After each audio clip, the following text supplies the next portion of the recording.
Stephanie Ready. Glad you all are with us, and I know it might sound a little silly this time of the year, but this game does have playoff implications, like it or not. The East is tight, and right around that 7 through 9, even to 11 spot, it is every game so important, and tonight is one of those games.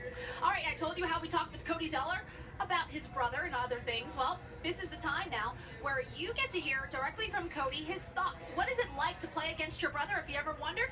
Here it is. Stephanie Ready, we're live inside the Pepsi Center. Hornets are up by 32, and as my partner Del Curry pointed out, the point differential is still greater than the Nuggets total for the first half. All right, let's get to with us. Hornets up by 2. Let's take a look at our first half statistics brought. I'm Stephanie Ready. So glad that you guys decided to stick with us, because now you're in for a treat.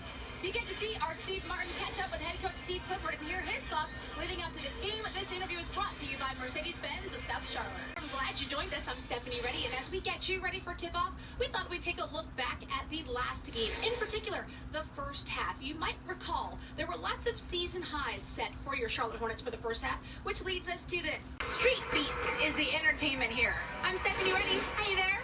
Now, it's time to take a look at who our key player of the first half is. Stephanie Ready, glad you're still with us as we get you ready for the second half. It's time to take a look back at the first half statistics. He's back home in the Philadelphia area, and we welcome you back to join us. So glad you're here with us as we get you ready for tip-off. And as promised, we're going to let you see an inside look at what your Charlotte Hornets have been doing during their off days. The whole entire organization, executives, players, coaches, everybody loves to stay involved in the community. I'm going to let you see and hear for yourselves. This is our Toyota Inside Look, brought to you by the Popcorn, as they enjoy the drum.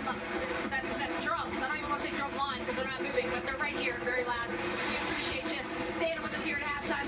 It's time to go over who our key player in the first half is. Here with us at Inside Wells Fargo Center. It's time now to take a look at our first half stats, brought to you by your local GM. I'm so glad you're here with us during halftime. Of course, we'll go over the first half before we get you ready for the second.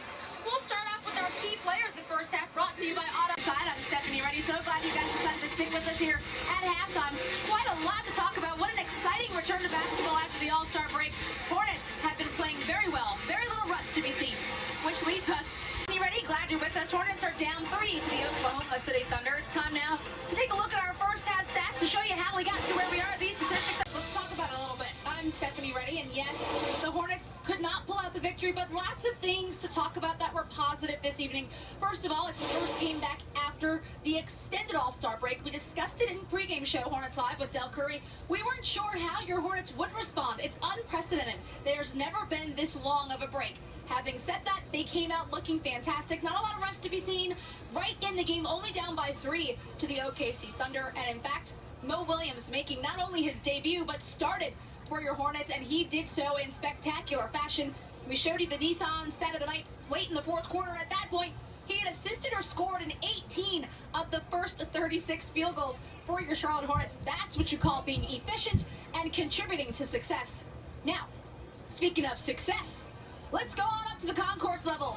Let's join Steve Martin and Del Curry. Gentlemen, take it away. Airline Center. Hey there, I'm Stephanie Ready. Glad you're with us. And as I promised earlier, well, first of all, let me just tell you, today is Oscar Day. In case you weren't sure, the Academy Awards are tonight. So in lieu of actually showing you the awards, we're going to help you celebrate in this fashion. We asked some of your Hornets players who would play them if there were a movie made about their life. You don't want to miss this. It's going to be hilarious. This is our Toyota Inside Look.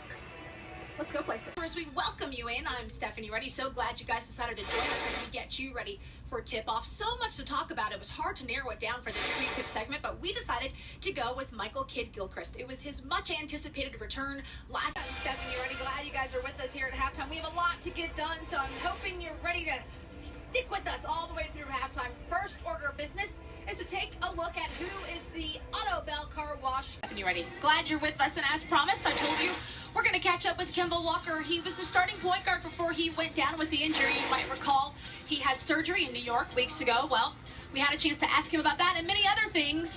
Kemba Walker starts off telling us about recapping the injury. What happened? When did you notice there was pain? Let's listen. That you're joining us. I'm Stephanie Ready as we get you ready for tip-off. We've got a lot to discuss this evening, as usual. Good news all around, but I figured we'd take this opportunity to talk about The brothers Zeller. You know, it's one of my favorite topics when these two play each other. Cody Zeller, of course, for your Hornets. Tyler Zeller, the older brother, plays for the Boston Celtics. And this is the year where they have faced each other and both have been in starting roles. It has not always been the case. Guys are here with us, and it's time now to take a look at our first half stats. We talked about the ties. Well, there have been several lead changes as well.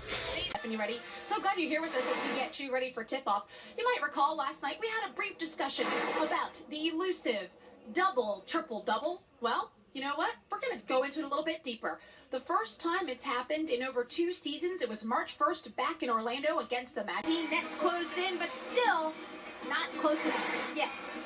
I'm Stephanie Ready. So glad you guys are here with us as we go over the first half before we get you ready for the second. Let's start off with our auto bell by 12 over the net. Hey there, I'm Stephanie Ready. Glad you're still with us. It's time now to take a look at our first half stats. And, you know, we were inspired. MKG was gracious enough to wear the microphone for us, so we thought we'd let you listen into other things, too, that have been going around the NBA. This is awesome. You don't want to miss out on this. It sounds around the NBA. After the game, the last time that they won in Time Warner Cable Arena, the last game out, I spoke with a couple of players, and we asked them about that, about the roles of the players, what they're doing, how the team chemistry is. Let's hear their response, and you'll understand what we're talking about. Let's hear from Mo, Al, and Rick Mahorn saying hello to us. Hi, Rick. I got one, too.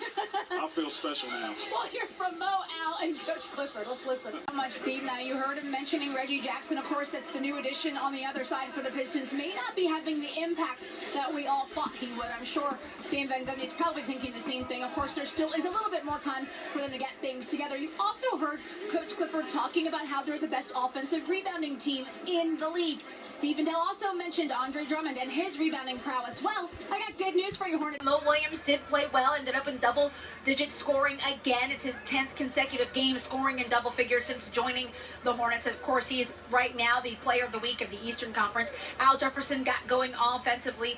Defensively, though, they struggled against this Washington Wizards team. They handled them the first 2 times out.